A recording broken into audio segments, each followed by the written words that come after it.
Monday morning என்னோடய ஃபேவரட்டான refilling ஒர்க்கோட தான் ஸ்டார்ட் பண்ணேன்.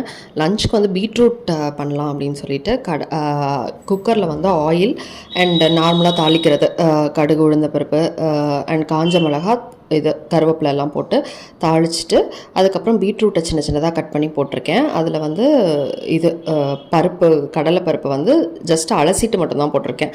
அதில் வந்து உப்பு மஞ்சத்தூள் போட்டு ஒரு அரை டம்ளர் தண்ணி, நான் வந்து 3 மீடியம் சைஸ் பீட்ரூட் எடுத்திருக்கேன், அதுக்கு அரை டம்ளர் தண்ணி வந்து ரொம்ப பர்ஃபெக்டாக இருந்தது. இது எல்லாமே போட்டு குக்கரில் வந்து கரெக்டாக 4 விசில் வச்சு எடுத்துருங்க. இப்போ வந்து ஒரு பேஸ்ட் வந்து ரெடி பண்ணிக்கலாம். பேஸ்ட்டில் ஒரு பொடி மாதிரி இது வந்து தேங்காய், காரத்துக்கு ஏற்ப காஞ்ச மிளகாய், அதுக்கப்புறம் சீரகம், அப்புறம் ஒரு 5 பல்லு பூண்டு, இதை வந்து அரைச்சி அது கூட போட்டு மிக்ஸ் பண்ணிடுங்க. செம்ம டேஸ்ட்டாக இருந்துச்சு. கண்டிப்பாக ட்ரை பண்ணிட்டு எனக்கு கமெண்ட் செக்ஷனில் சொல்லுங்கள். அன்றைக்கி மார்னிங் பிரேக்ஃபாஸ்ட்க்கு ஆனியன் தோசை, அதுக்கப்புறம் தேங்காய் சட்னி, லஞ்சுக்கு வந்து லெமன் ரைஸோட இந்த கொடுத்துருந்தேன். ஸோ சேனலை மறக்காமல் சப்ஸ்கிரைப் பண்ணிக்கோங்க.